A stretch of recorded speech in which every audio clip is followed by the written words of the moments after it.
Christophe, bonjour. Bonjour Vincent. Alors on va parler d'immobilier, d'investissement. Est-ce qu'il n'y a pas quelque chose qui change profondément aujourd'hui sur le marché de l'immobilier en général? C'est le fait que la baisse des taux qu'on a connue pendant plusieurs décennies, un mouvement très très marqué, touche à sa fin. On peut même dire qu'on entrevoit le début du retournement avec ce qui se passe aux États-Unis, où la Fed normalise sa politique monétaire. Est-ce que ça ne signifie pas, pour l'immobilier en général, et particulièrement pour l'immobilier d'investissement, que la fête est peut-être un peu finie? Alors, si encore faut-il qu'il y ait eu fête, mais oui, effectivement, on change d'environnement, c'est certain. Le soutien depuis 30 ans à l'immobilier est notamment venu de la baisse continue des taux à laquelle vous faites allusion. Par contre, la hausse des taux n'est pas forcément l'ennemi de l'immobilier. Pour des raisons qui sont multiples. La première d'entre elles, c'est que dans l'immobilier, il y a deux éléments moteurs de performance. L'un, la valeur, qui a effectivement été soutenue depuis 30 ans par cette baisse continue des taux, l'OAT étant passé de 15-16% à 0,7% à ce matin.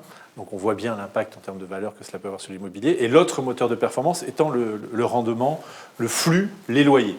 Donc si on rentre dans un schéma nouveau qui est celui de hausse des taux, normalement, ça s'accompagne d'une reprise de la croissance. Laquelle reprise de la croissance est accompagnée d'inflation. Et l'inflation, lorsqu'on parle d'immobilier, notamment d'immobilier d'entreprise, c'est plutôt favorable à une hausse des loyers pour une simple et bonne raison, c'est que tous les loyers dont on parle sont des loyers commerciaux et donc indexés à l'inflation. Et s'il y a reprise de l'inflation, il doit normalement y avoir reprise des loyers. Mais ça, vous le constatez déjà, parce que de l'inflation, on en a un petit peu plus. Oui. Est-ce que les bailleurs sont en capacité de répercuter dans les loyers, justement, cette hausse de l'inflation? Cela commence aujourd'hui, donc nous sommes mi-2018. Juste quand même pour faire un petit peu de rétropédalage, il faut savoir que cette indexation marche à la hausse et à la baisse. Là, on est en train de parler de la future hausse, qu'on espère tous. Sachez que ça a fonctionné à la baisse en 2008. L'indexation a bien été négative en 2008, de l'ordre de 4%. Donc il n'y a pas de raison que ça ne marche pas à la hausse. Il n'y a pas de raison que ça ne fonctionne pas dans le sens inverse dans les années à venir, si le scénario central sur lequel nous travaillons se met en œuvre, c'est-à-dire une reprise de l'inflation. Alors quand on parle d'immobilier d'investissement, on parle en termes très génériques, mais il y a différents segments.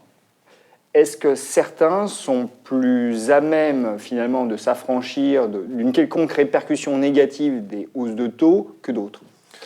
Alors, de notre point de vue, la sensibilité des segments de l'immobilier à la hausse de taux, elle est plutôt forte sur l'immobilier d'entreprise. Autrement dit, c'est vrai que l'immobilier d'entreprise, comme son nom l'indique, est étroitement lié à la croissance économique, puisqu'on a comme entreprise, comme locataire des entreprises. Donc, bien sûr que si la reprise économique se matérialise et continue dans la durée, ça devrait être plutôt favorable à l'immobilier d'entreprise dans sa composante flux, de par le phénomène d'indexation qu'on a vu précédemment. Après, pour affiner un petit peu l'analyse, si je peux me permettre, c'est que on voit à l'œuvre aujourd'hui des mouvements qui sont nouveaux, notamment dans la sous-catégorie que sont les commerces, si vous me permettez d'en parler 2 secondes, parce que autant pendant 20 à 30 ans, on a considéré qu'au sein de l'immobilier d'entreprise, les commerces étaient les plus résilients, parce qu'en France, on a des particularités liées notamment à la notion de pas de porte, etc. Désormais, cette analyse est un petit peu moins vraie pour des raisons qui tiennent au e-commerce et à la digitalisation de l'économie, la numérisation. On voit beaucoup de commerçants qui sont directement impactés par la vague Internet. Je ne vais pas citer l'ensemble des commerçants concernés, mais Carrefour, avec son annonce d'association avec Google, on voit bien Amazon avec Casino, on voit bien qu'il y a des modèles qui sont quand même en train d'évoluer, très impactés, et on voit en même temps des phénomènes de difficultés dans certains centres-villes de villes de taille moyenne en France, des commerçants qui sont en train tout simplement de disparaître. Donc au sein de la classe d'actifs de l'immobilier d'entreprise, les commerces, ça peut être intéressant, mais il faut être très vigilant sur l'impact qu'on va avoir dans les années à venir du développement du digital. Oui, c'est un segment qui est moins lisible aujourd'hui. Oui, l'alimentaire est moins concerné directement. Par contre, il y a beaucoup de segments. Je pense notamment au textile, je pense à la vente de chaussures, des chaussures en ligne dont certains sont bien connus. Vous avez l'exemple de Vivarté, la halle aux chaussures typiquement, qui a directement été impactée par ces phénomènes-là, au profit de gens comme Zalando. Donc quand vous êtes un gérant d'actifs immobiliers pour compte de tiers, vous avez des portefeuilles de commerce, c'est des choses que vous devez regarder de très très près parce que c'est la création de richesse de demain que vous jouez aujourd'hui dans vos allocations. Et l'autre élément, pour conclure, si je peux me permettre, Vincent, pour faire très bref, c'est toujours dans la continuité du développement du e-commerce, il y a une mutation qui impacte également tout ce qui a trait aux locaux d'activité et à la logistique, puisque tous ces acteurs Internet, on peut citer le plus connu d'entre eux qui fait beaucoup parler de lui, c'est Amazon, ne consomment pas aujourd'hui, ou en tous les cas n'occupent pas aujourd'hui des murs de boutiques en centre-ville, même si ça peut arriver demain, on verra. Mais des entrepôts. Mais des entrepôts à la périphérie des villes. Donc ça, c'est un moyen aussi d'aller capter la valeur créée par ces groupes au détriment des commerçants plus traditionnels. Il y a donc un transvasement de la valeur d'une poche à l'autre. Tout à fait, exactement. Est-ce que géographiquement, je parle sur le territoire hexagonal, on voit tout de même des disparités fortes aussi? Oui, alors le marché français a cette particularité qu'on a déjà eu l'occasion d'évoquer ensemble, d'être quand même très centralisé. Les investisseurs considèrent qu'en France, il y a Paris, enfin le Grand Paris et Lyon. Après, vous avez des métropoles que peuvent être Lille, qui a un positionnement en Europe très particulier, puisque c'est à l'intersection, on est à proximité de Londres, de Bruxelles et de Paris, bien évidemment. Donc c'est un positionnement géographique très très spécifique qui en fait une force. Mais des villes comme Bordeaux, Rennes, Toulouse, Marseille sont des pôles d'attraction, mais secondaires. Ce n'est pas péjoratif, c'est juste que la profondeur du marché de ces villes-là dans l'immobilier d'entreprise n'est pas suffisante pour un investisseur pour s'exposer complètement à l'immobilier. Est-ce que vous considérez qu'à Paris, tout va bien? Parce qu'on entend beaucoup dire, et on peut le constater soi-même en déambulant dans les rues de la capitale, qu'on a pas mal de locaux à louer aujourd'hui. Donc est-ce qu'il n'y a pas une sorte de dichotomie entre un discours qui est plutôt positif et une réalité qui est plus terne? Alors, quelques chiffres avant de vous répondre. Le marché de l'immobilier d'entreprise français, ça répond directement à Paris et à l'Île-de-France, puisque il y a à l'esprit que la métropole francilienne, enfin l'Île-de-France, est le principal marché en Europe, devant Londres.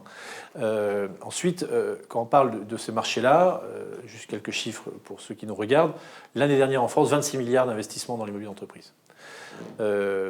La demande placée en augmentation. La demande placée, c'est la consommation de bureaux. La demande des entreprises exprimée, plus 8%. Et puis enfin, quelque chose qui est très important quand on regarde l'immobilier, c'est la prime de risque. La prime de risque, 220 points de base. 220 points de base, c'est très supérieur à la moyenne historique. Alors, prime de risque, précisez un petit peu. Comment vous l'entendez? Alors, l'écart entre le placement dit sans risque par excellence, qu'est l'OAT, pour les particuliers qui nous regarderaient le fonds euro, pour faire simple.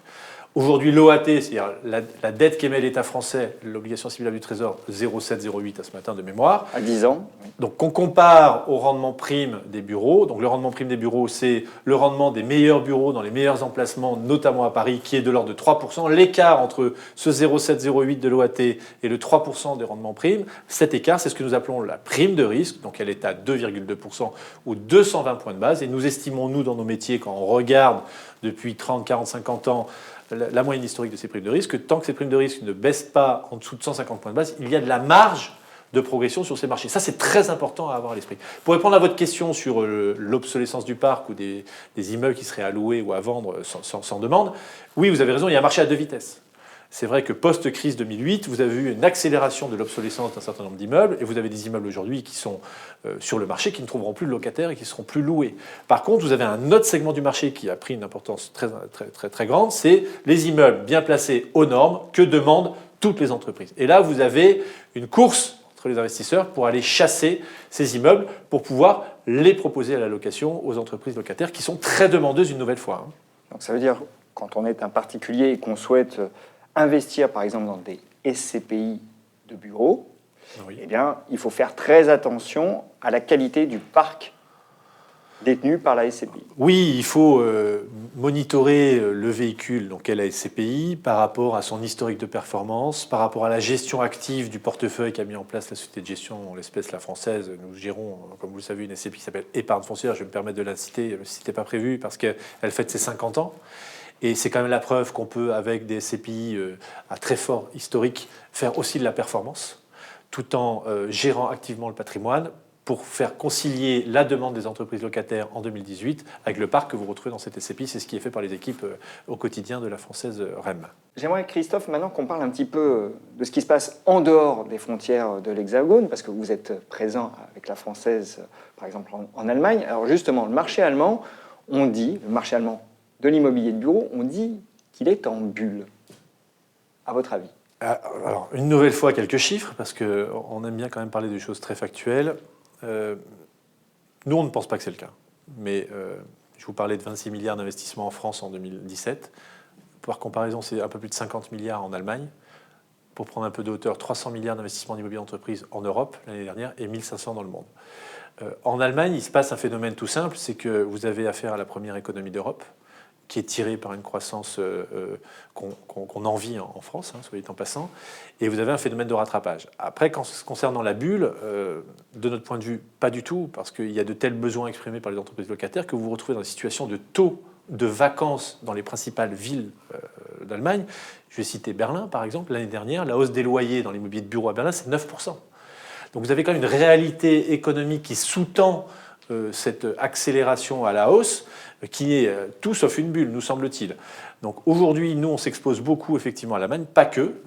On gère des véhicules pan-européens, avec un biais allemand parce qu'on joue cette première économie européenne et des cycles un petit peu différents que le cycle qu'on connaît en France.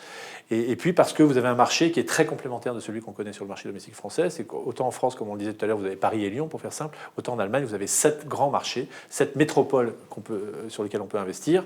Et on va un petit peu plus loin en Europe, puisqu'on investit également au Benelux, à Bruxelles et à Amsterdam.